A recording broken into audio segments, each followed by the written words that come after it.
যে ভালোবাসা শুরু হয় চেহারা দেখে, এই চেহারায় অ্যাসিড মারেন, ভালোবাসা শেষ। এই চেহারা ব্ল্যাক হয়ে যাক, ভালোবাসা শেষ।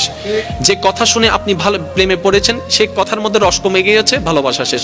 আমার অনেক ভাই বোনের একটা প্রশ্ন করে, নিজে নিজে একটু ভাবে যে আগে ভালোবাসাটা এমন ছিল, কেউ কারোর সাথে কথা না বলে ছাড়া থাকতে পারতাম না, রাতের পর রাত কথা বলতাম, কিরে সময়ের তালে তালে এমন হচ্ছে কেন? আমি শুধু এতটুকু বলবো ভাই, এতটুকু বলবো বোন, আমরা মানুষ, আমাদের কিছু চাহিদার লিমিট আছে।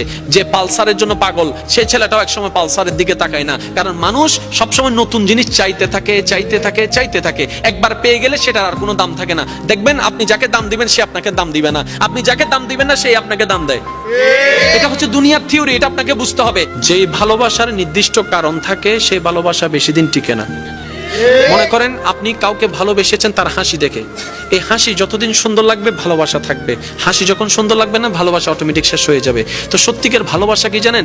যে ভালোবাসার কোনো নির্দিষ্ট কারণ থাকে না, যে ভালোবাসা অন্তর থেকে হয়ে যায়, অনুভব থেকে হয়ে যায়, নির্দিষ্ট কারণ খুঁজে পাবেন না। না আপনার হাসি দেখে হয়েছে, না আপনার চোখ দেখে হয়েছে, না আপনার ব্যবহার দেখে হয়েছে, কোনো কারণ ছাড়া আপনি অটোমেটিক আপনার অন্তরে ফিল চলে আসলো, আপনি ভালোবাসা শুরু করলেন, যেটা আপনি দেখেন নাই, না দেখে ভালোবাসা শুরু করেছেন। দেখবেন এই ভালোবাসা কোনো শেষ হবে না। মনে রাখবেন এটা রহমানের দরবার থেকে স্বামীর অন্তরে স্ত্রী, স্ত্রীর জন্য স্বামীর জন্য আসা ভালোবাসা। কেমন ভালোবাসা? এই ভালোবাসা কখনো ডিভোর্স আনবে না, কারণ সে সারা জীবন কেটে যাবে কেন ভালোবাসি, কেন ভালোবাসি, এই কারণ খুঁজতে খুঁজতে জীবনেই চলে যাবে, জীবনেই শেষ হয়ে যাবে, ডিভোর্স হওয়ার কোনো সম্ভাবনা আর থাকবে না। বল, যে ভালোবাসা শুরু হয় চেহারা দেখে, এই চেহারায় অ্যাসিড মারেন, ভালোবাসা শেষ।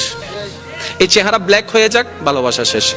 যে কথা শুনে আপনি ভালো প্রেমে পড়েছেন, সেই কথার মধ্যে রস কমে গিয়েছে, ভালোবাসা শেষ। আমার অনেক ভাই বোনের একটা প্রশ্ন করে, নিজে নিজে একটু ভাবে যে আগে ভালোবাসাটা এমন ছিল, কেউ কারোর সাথে কথা না বলে ছাড়া থাকতে পারতাম না, রাতের পর রাত কথা বলতাম, কিরে সময়ের তালে তালে এমন হচ্ছে কেন? আমি শুধু এতটুকু বলবো ভাই, এতটুকু বলবো বোন, আমরা মানুষ, আমাদের কিছু চাহিদার লিমিট আছে।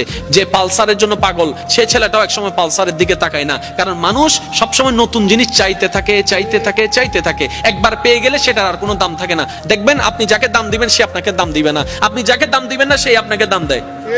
এটা হচ্ছে দুনিয়ার থিওরি, এটা আপনাকে বুঝতে হবে। এখন অনেকে প্রশ্ন করে, আগে ভালোবাসা ছিল একরকম, এখন হয়েছে অন্যরকম। আপনি আপনার ভিতরে যে নিয়ামত আছে, বিপরীতের কাছে যে নিয়ামত আছে, সেটা যদি সময়ের আগে বেশি পেয়ে যান, এই আকর্ষণ আর থাকবে না।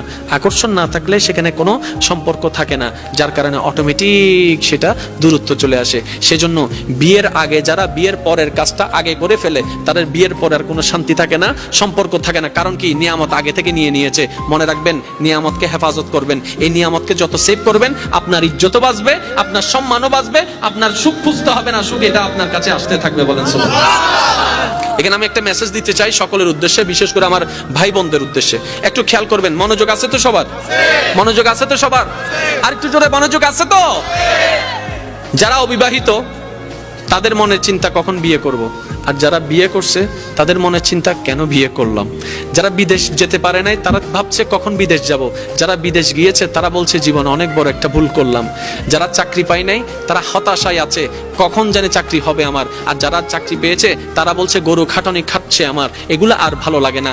যাদের ব্যবসা নাই তারা ব্যবসার পলিসি করার চিন্তা করছে, ব্যবসা এস্টাবলিশ করার চিন্তা করছে, আর যাদের ব্যবসা আছে বলে যে এই জীবন আর ভালো লাগে না। যাদের বউ নাই তারা বলে যে কখন জানি বউ আসবে আমার ঘরে, আর যাদের বউ আছে তারা বলতেছে আহারে কেন যে আমি এই ফুলের মালাটা গলায় নিলাম। যাদের স্বামী নাই তারা বলে যে আমার তো কোনো কিছু নাই, আর যারা স্বামী আছে তারা বলে যে স্বামীটা পাওয়ার চাইতে না পাওয়া অনেক ভালো। আপনি যদি একটু ঠান্ডা মাথায় খেয়াল করে দেখেন, পানেওয়ালা যারা তারাও অসন্তুষ্টি, না পানেওয়ালাও অসন্তুষ্টি, কোটিপতিও অসন্তুষ্টি, গরিবও অসন্তুষ্টি। তাহলে সন্তুষ্টি কারা? তখন ইসলাম উত্তর দেয়, পাও কিংবা না পাও, যতটুক পাও, কম পাও কিংবা বেশি পাও, সর্বদা যদি সুখী থাকতে চাও, পাও না পাও সর্বদা আলহামদুলিল্লাহ বলে আল্লাহ শুকরিয়া আদায় করতে থাকো। পাইলো আলহামদুলিল্লাহ, না পাইলো আলহামদুলিল্লাহ, গেলেও আলহামদুলিল্লাহ, না গেলেও আলহামদুলিল্লাহ। তুমি শুধু আপন রবের প্রশংসা খুশি মনে করতেই থাকবা, তোমার অশান্তি অন্তরে আল্লাহ পাক শান্তির ব্যবস্থা করে দিবেন। বলেন সুবহানাল্লাহ।